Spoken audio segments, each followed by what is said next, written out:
अस्सलाम वालेकुम friends and welcome to my YouTube channel.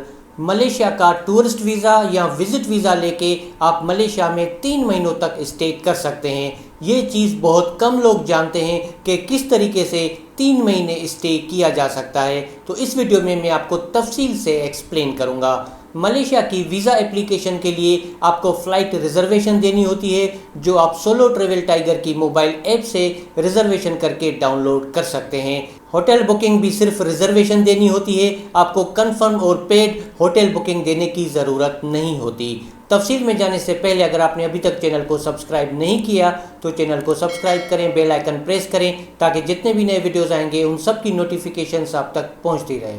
Visit visa पे या टूरिस्ट वीज़ा पे अगर आप मलेशिया में 3 महीने स्टे करना चाहते हैं तो ये चीज़ आप सबसे पहले समझ लें कि आपको स्टिकर वीज़ा लेना होगा, ई वीज़ा आपने नहीं लेना। मलेशिया का स्टिकर वीज़ा सिंगल एंट्री भी होता है और मल्टीपल एंट्री भी होता है। आपने मल्टीपल एंट्री वीज़ा लेना है तो multiple entry visa normal visa application में नहीं मिलता, सिर्फ सिंगल एंट्री मिलता है। तो मल्टीपल एंट्री वीज़ा आप कैसे लेंगे? इसके लिए आपको 2 डॉक्यूमेंट्स एक्स्ट्रा लगाने होंगे अपनी वीज़ा एप्लीकेशन में। मलेशिया की वीज़ा एप्लीकेशन में आप एक फ़्लाइट रिजर्वेशन देते हैं जिसमें आप ये शो करवाते हैं कि आप अपने कंट्री से मलेशिया जाएंगे और मलेशिया से वापस आप अपने कंट्री रिटर्न हो जाएंगे। इसके अलावा आपको एक और फ़्लाइट रिजर्वेशन देनी होगी वीज़ा एप्लीकेशन के साथ, ये शो करने के लिए कि आप मलेशिया के बाद मलेशिया से किसी दूसरे कंट्री जाएंगे, वहाँ पे ट्रिप ख़त्म करने के बाद वापस आप मलेशिया आएंगे और आपके अपने कंट्री से जो रिटर्न फ़्लाइट होगी वो मलेशिया से होगी। तो इस सिचुएशन में आपको मल्टीपल एंट्री वीज़ा दिया जाएगा।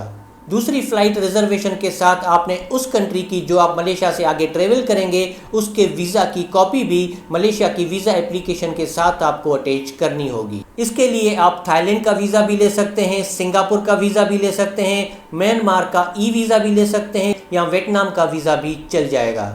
कहने का मकसद है कि मलेशिया के अलावा एक और कंट्री का वीज़ा और उसकी फ़्लाइट रिजर्वेशन आपको शो करनी होगी कि आप मलेशिया से वहाँ जाएंगे, वहाँ से वापस मलेशिया आएंगे, फिर मलेशिया से आपकी रिटर्न फ़्लाइट होगी अपने कंट्री में। इस सूरत में आपको मल्टीपल एंट्री वीज़ा मिल जाएगा। जब आप पहली बार मलेशिया एंटर होंगे, पहली एंट्री करेंगे, आपको 30 दिन वहाँ पे मिलेंगे ड्यूरेशन ऑफ स्टे। 27 दिन स्टे करने के बाद आप दूसरे कंट्री ट्रेवल करके जाएँ, वहाँ पे 3 या 4 दिन स्टे करने के बाद आप वापस मलेशिया ट्रेवल करके आए, फिर आपको दूसरी एंट्री पे 30 दिन मिलेंगे ड्यूरेशन ऑफ स्टे। मलेशिया में दूसरी एंट्री पे आप लाओस या कंबोडिया का वीज़ा मलेशिया से हासिल कर सकते हैं। अगर आप मलेशिया में टूरिस्ट वीज़ा पे हैं तो फिर भी इन 2 कंट्रीज़ का वीज़ा आप वहाँ से हासिल कर सकते हैं। या अगर आप एग्जिट करके थाईलैंड जाते हैं तो वहाँ से भी लाओस या कंबोडिया का वीज़ा आप हासिल कर सकते हैं।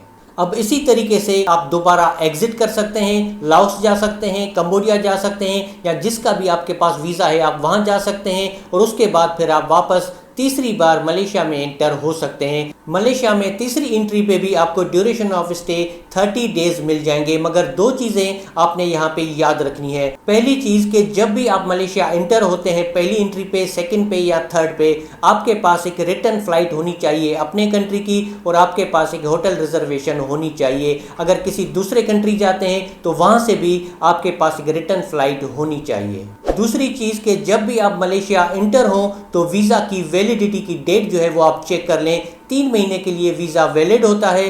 3 महीने से पहले यानी कि एक्सपायरी डेट से पहले आपने मलेशिया में एंटर होना है। मलेशिया में एंटर होने के बाद आप 30 दिन वहाँ पे स्टे कर सकते हैं, चाहे उसकी एक्सपायरी डेट क्यों ना गुजर जाए। तो ये चीज़ आप अपने माइंड में रखें कि वीज़ा की एक्सपायरी डेट से कम 2 दिन पहले आपने कंट्री में एंटर होना है। एक चीज़ आप यहाँ पे नोट करें कि मलेशिया का जो विजिट वीज़ा होता है या टूरिस्ट वीज़ा जो स्टिकर वीज़ा होता है वो एक्सटेंडेबल होता है। आप पुतराजाया जाके वहाँ से आप वीज़ा को एक्सटेंड करवा सकते हैं, मगर कितने दिन आपके एक्सटेंड होते हैं ये डिपेंड करता है पुतराजाया के इमिग्रेशन ऑफिसर पे। मलेशिया का स्टिकर वीज़ा, ई वीज़ा, 3 सालों का वर्क वीज़ा जिसको एम्प्लॉयमेंट पास यानी कि ईपी कहा जाता है और 3 साल का फैमिली वीज़ा जिसको डीपी यानी कि डिपेंडेंट पास कहा जाता है। ये वीज़ाज आप कैसे ले सकते हैं इन पे मैं पहले मुकम्मल तफसीलन वीडियो गाइड्स बना चुका हूँ। उन वीडियोस के लिंक्स आपको इस वीडियो की डिस्क्रिप्शन में मिल जाएंगे।